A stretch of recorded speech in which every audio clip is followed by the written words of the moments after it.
President Trump of America has declared Nigeria a country of particular concern. And in this video, we ask the question, what does it mean? How does this affect Nigeria's bilateral relationship with the United States of America? How soon, okay, for how long will this appellation remain, against Nigeria? And how best can Nigeria handle this situation as a country? It all started with a tweet from the President of America. He said Christianity is facing an existential threat in Nigeria, that thousands of Christians are being killed.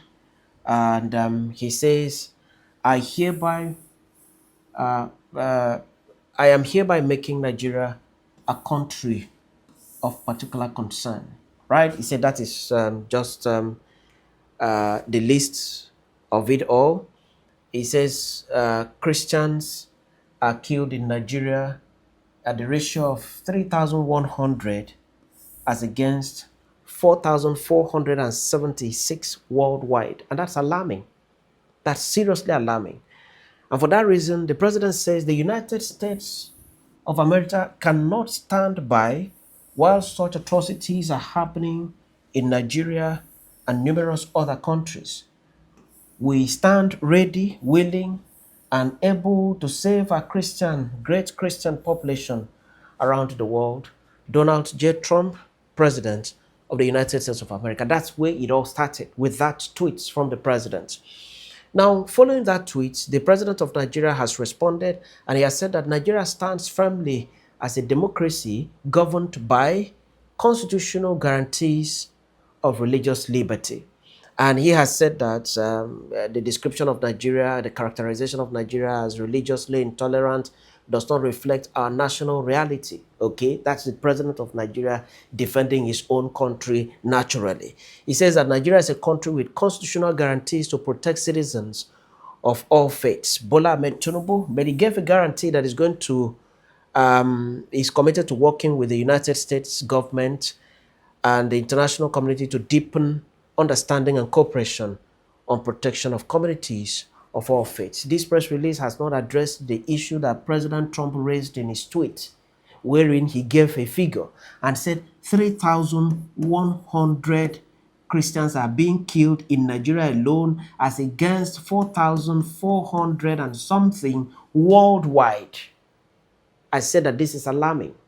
Our president has not mentioned that. But well, maybe he has mentioned it, he has addressed it in another medium. But from this press release by the president, we've not seen the president address that, right? Following the president's reply, President Trump made another tweet. And in that tweet, he said, at real Donald Trump, if the Nigerian government continues to allow the killing of Christians, the United States of America will immediately stop all aid and assistance to Nigeria and may very well go into that now disgraced country. Trump calls Nigeria now disgraced country.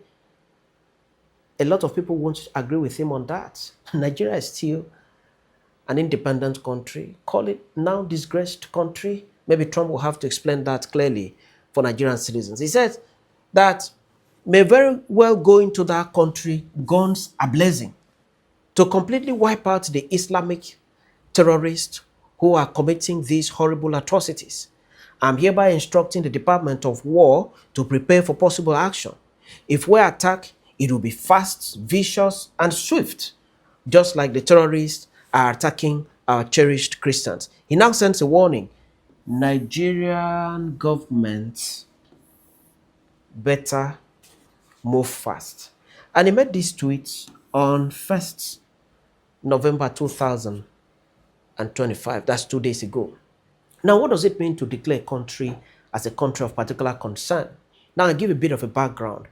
America in 1998 sat back and said, what's going on in most countries of the world is that Christians are being persecuted as a result of their faith.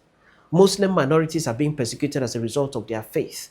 And other, religious bodies, adherents, and so on, they are being persecuted as a result of their faith in most countries across the world. For that reason, America decided to pass a law to protect the rights of Christians across the world, religious belief of Christians, Muslims, Muslim minorities, and people of other faiths, and said, no, America will not fold its arms and watch the persecution, the killing, the detention, the massacre of people across the world just because of their religious belief, their faith. For that reason, in 1998, America passed a law that is known as International Religious Freedom Act. It is in this act that the phrase country of particular concern is mentioned. So it is this act that gives the President of America to, by himself, declare a country as a country of particular concern.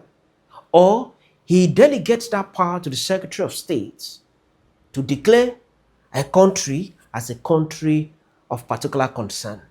Now, so that's the background. Now, what does it mean to declare a country as a country of particular concern?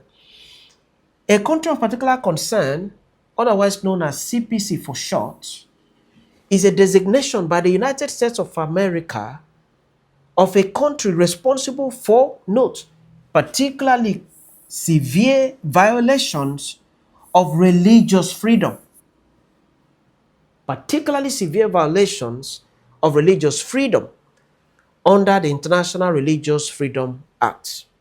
The law requires the United States government to identify and sanction countries that engage in or tolerate systematic, ongoing, and egregious violations of religious freedoms. So some countries are the ones persecuting Christians.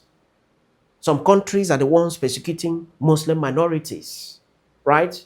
The agents of the state, they do this, they persecute them. America says we'll go after such countries and declare them countries of particular concern. Or some countries tolerate the systematic ongoing, like in Nigeria. Nigeria is not going against Christians. It is not the security forces of Nigeria that are shooting at Christians and decimating them. It is the non-state actors. So, is Nigeria addressing the issue? Is Nigeria arresting and prosecuting the non-state actors? That comes under a country that tolerates systematic, ongoing. That of Nigeria is ongoing. That's the truth. Every now and then we see mass graves. We see massacre in churches, the burning down of churches and all of that. So what's going on qualifies for the definition of matters that are very unacceptable to the International Religious Freedom Act in America, thus leading to the declaration, the pronouncement by the president, making Nigeria a country of particular concern. We proceed. The term particularly severe violations of religious freedom includes violations such as torture or cruel, inhuman, or degrading treatment or punishment, right?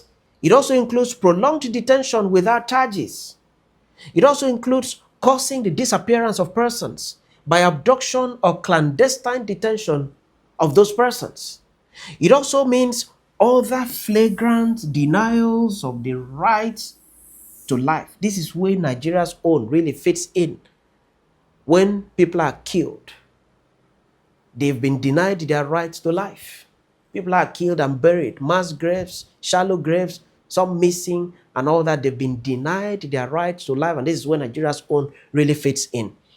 Now, we have been watching videos of mass burials. You see, VDM did a video sometime when the state was maybe being politically correct, denials were made. VDM went to Yelewata and then made videos and showcased it to the world to see how a Christian community was reduced to ground zero. Okay? So we've watched videos of mass burials in Benue, Yelewata. The Pope even commented about Yelewata and prayed for the souls of Christians that have been massacred in that community. Remember, we've also watched videos and seen gory pictures from Plateau State, Nigeria, in in the middle belt of Nigeria, right? North Central. We've also seen gory videos and photographs from Northeast where Christians have been decimated. We can't forget Owo, the Owo massacre in Ondo State. We can't forget where people went into a Christian church, a Catholic church in Owo, and then opened fire, used machete, and then destroyed many lives with blood spilling all over the church, the Catholic church in Owo. We can't forget that. We've also seen the killings of Catholic priests. Catholic priests have recently become endangered species in some parts of Nigeria. They're just leading worshippers in worship, in Christian worship, and the next thing, people move in, cut them into pieces, and all of that. We've also watched mass graves in Benue State and other parts of Nigeria. You see, it becomes necessary to use mass grave in covering a large number of persons when the death is more than one, two. It now resorts to mass graves and all that. So all of these added together, okay, have made it imperative for the American government to say that Nigeria has become a country of particular concern because of particularly severe violations of the religious freedom of Christians, in the country. Now, I made mention of the act. Okay, that act was passed by Parliament, and the long title of the act is an act to express United States foreign policy. So the protection of religious minorities across the world, the protection of Christians from persecution and all that is a United States foreign policy with respect to and to strengthen United States advocacy on behalf of individuals persecuted in foreign countries on account of their religious beliefs. So America is saying we can't just fold our arms. We must protect the rights of adherents of all the faiths in the world that are facing persecution. And that is the law that is called the International Religious Freedom Act, 1998. I think the act was further amended. That act has created some departments and commission, and it is that act that has given the President of America the right to declare a country of particular concern. Now, the President of America does not just wake up and make the pronouncement. There is the United States Commission on International Religious Freedom. Okay? Now, that commission is a separate agency created by the International Religious Freedom Act, along with the U.S. Department of State's Office of the International Religious Freedom, to monitor the state of religious freedom around the world. Both entities provide policy recommendations to the U.S. President, the Secretary of State, and to Congress. So the President does not just wake up and make the declaration. He would have been fed with evidence. Evidence would have been presented to him to show that, Your Excellency, what's going on in this country is of particular concern. And therefore, we think that you should declare this country as a country of particular concern so that we can focus our attention to it and then be able to save the Christians and every other person of other religion from the persecution that is going on. Now, some Nigerian citizens have criticized Donald Trump. If you watch the social media handles of someone like Fani Kayode, he's angry with Trump.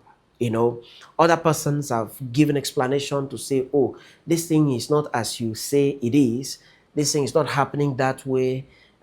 You are overblowing it and all of that. And I normally ask one question. I said, do we understand that America has its embassy in Nigeria? Okay? And has its ambassador in Nigeria. What do you think the ambassador is doing in Nigeria? He's in Nigeria to protect the interests of the United States of America and the interests of Americans, and to also give reports to America about what's happening in Nigeria. We have the American embassy in Lagos. We have the American embassy in Abuja. The American embassy, you have FBI. Do you know that we have FBI agents there? We have CIA agents there. We have the military attaché there. We have other persons working there. And that they are keeping security records of the country that they are staying. So what's going on in Nigeria is not something that is hidden from them. Maybe they even have better documentation than the security agencies in Nigeria.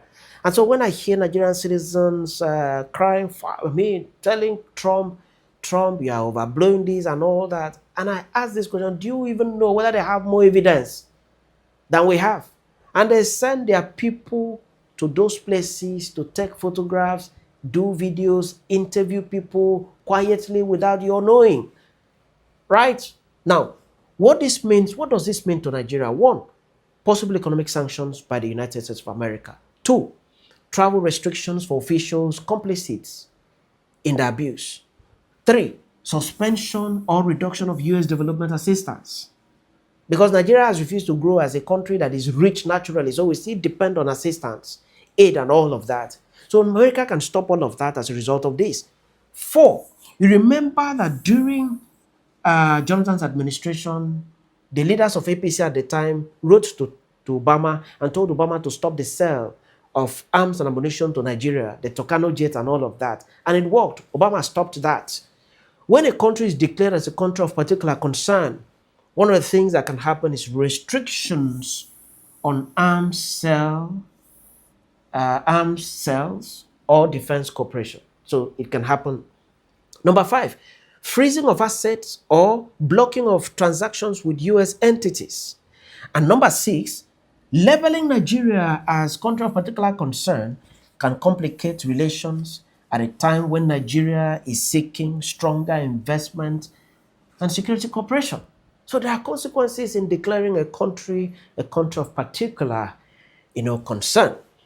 Now, what can Nigeria do at this point? What can we do? One, fix the issues at home to guarantee the rights of citizens, right to freedom of worship without fear of death or persecution. Our security should be addressed. And this is the core of it. We have to address this as a nation. The president needs to address the issue of security in the country because we can't be waking up to the news every other day of the decimation of Christians, the decimation of other religious adherents in the country. One life is important. And here we are seeing several vehicles conveying corpses for mass burial. It's not good optics for Nigeria. So what the president needs to do, working in synergy with security chiefs and every other person concerned with the security of Nigeria, is to fix the issues at home, to guarantee the rights to freedom of worship without fear of death or persecution. Security should be addressed and beefed up in the country. We have to do this by ourselves, not necessarily waiting for a foreign country to come and do it. We are in the best position to do it as a country, as a sovereign nation, and not to wait for other countries to come and do it for us. Two, refuse any temptation to engage in war of words. Aides and friends of the president should restrain from media attacks. I've seen so much in the last 2 days, people going on social media, some friends of the president going on social media, attacking the message from Trump and all of that. One of them even drew a line and said, "We'll go to war with you." That for me is not necessary. It's not necessary. What we need to do is to address the message. Let's even forget the messenger. Let's address the message. The message is saying that there is decimation of the Christian population in Nigeria. Are we saying there is nothing like that? How about Yellow-Water? How about Benue? How about Plateau? Are we living in denial? We shouldn't live in denial. We should rather look at the situation the way it is and then work towards fixing it, and not the kind of denial that is just something staring us in the face. And the denial is, being made every now and then. Three, engage the diplomatic channels through dialogue. I feel that the president of Nigeria here should engage the diplomatic channels towards addressing the issues raised by President Trump. We have ambassadors. Okay, sadly, we do not have ambassadors in some countries right now because the president has not appointed new ambassadors since he came on board as president. And that for me is surprising because we need ambassadors. But do I know that all the missions are being manned by persons that have been designated to hold on, to step in the place of ambassadors? So we still have experts in all our missions abroad. Let the president work with the Federal Minister of Foreign Affairs and work with the ambassadors that we have, very experienced diplomatic channels, and be able to address this issue. What does Trump really need? I think he needs to have the assurance that the killing is going to stop in Nigeria and stopping right now. There's no need postponing that. I think if he has that assurance, then I don't see him having any further problem with Nigeria. But for us as citizens of this country, Mr. President, we want an end to the killings going on in the country. There's no need being politically correct here. There's no need being so diplomatic about the fact that people are not being killed like this, people are not being killed like that. Whatever form that it takes to kill people in the country, it is unacceptable. And the buck stops on the president's table to fix this and fix it very well and very soon for us. Many thanks for watching.